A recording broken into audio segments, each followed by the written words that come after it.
So I'm Mark Develis. I'm a producer on Need for Speed.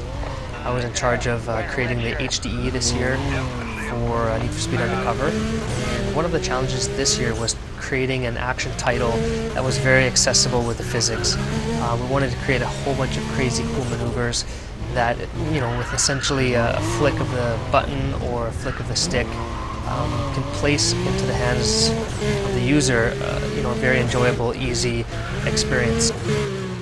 So this year we started off with a simple burnout. So essentially you're just holding both the LT and RT triggers down, spooling up those tires, getting the smoke billowing out of the fenders there. And then all I'm going to do here is just let go of the brakes, hold the throttle down, and bam, we're off. That essentially started, okay, that was pretty generic, where can we go from there? So we said, start with a 360, so you do the same thing, you release the brake and you hold the steering all the way to one way. That puts the car into a beautiful 360. The camera stays stationary.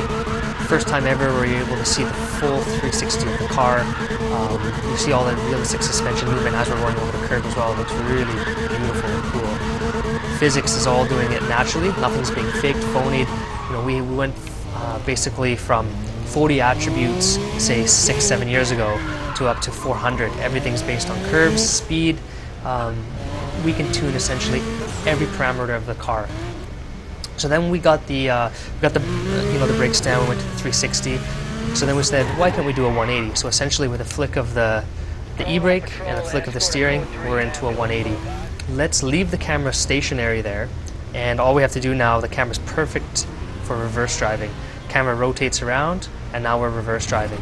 So it's very touchy, as in real life. You have to be really sensitive for the stick. Little taps will do. But now we're actually driving in reverse, something we've never ever had before in any Need for Speed. And essentially, you get a totally different perspective. You're looking at the front of the car now. So now that we have reverse driving, we said, okay, very cool. Can we do J-turns with a flick of a switch? So all we do is flick, boom, we're the other way. So let's see that combined. So let's go into a J-turn, goes into reverse, flick of a switch, boom. We're back going the other way with the J-turn there. So then we said, okay, all that's separating now to do 360s is just doing that faster. So let's gather some speed here. So there's a perfect one there. So nice and sharp and crisp. Let's do one more. Just shows that that one wasn't a fluke. Nice and simple. There we go, nice and reactive. Just showing you how flicks of the switch and flicks of the controls allow you just to dance around, finesse the car. I'm going to show you now how that's possible. If you pretty much spin the car around in this light, first time again ever where you're able to see the side of the car completely. You'll notice the fenders here, how much suspension movement there is in the car. That's all happening naturally. That's all, we have progressive springs, we have digressive shocks, we have roll bars, and we have everything based on speed. So we are able to go and diagnose problems in the car all the way through the development of our titles, and essentially hand tune each and every single car perfectly. And each one of the cars feels different. That's the other thing. All-wheel drives feel different than fronts to rears as well. And within those categories, depending on weight, depending on wheelbase, depending on ride height, everything handles and has its own character. The other thing is drifting. We don't have, as per se, drifting modes of drifting. We have drifting right into the game mode. That was also funneled right through. So I'm able to essentially go through a long corner. As long as I keep my throttle pinned and counter steer, I'm going to keep the drift going. So there you go. You saw the drift right through that corner. So let's get some speed here again. Let's NOS. Counter steer, and you see as soon as I counter steer, boom, the car comes right out of it. When you don't counter steer, you go in, boom, you're going to spin out the car.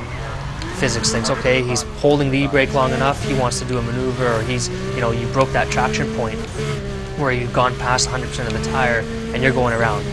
So some other inputs that we put in that are very cool this year to give the player more control is the double tap feature. It's whenever you're coming up to a roadblock or you want to change directions quickly, you'll notice all I'm going to do here is double tap the brakes here. I'm in 4th gear, double tap, and I go instantly into reverse. This car is stopped, and I'm spooled already up to 50-60 miles per hour. That allows quick transitions, allows me to get away from cops, allows me to spin off cops, super simple. The other thing that we put in is we catered really to NOS. Not only does NOS, you know, blow by the opponents, we also made it so the NOS puts the power to the ground. As I'm going into the drift, I can hit the e-brake, NOS at the same time. You just saw I just did a nitro drift there. The style points popped up.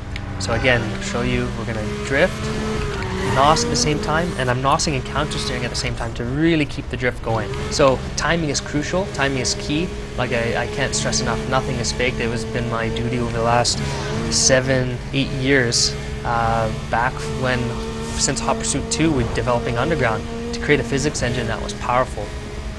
All that work is a culmination of what we made in Need for Speed Undercover.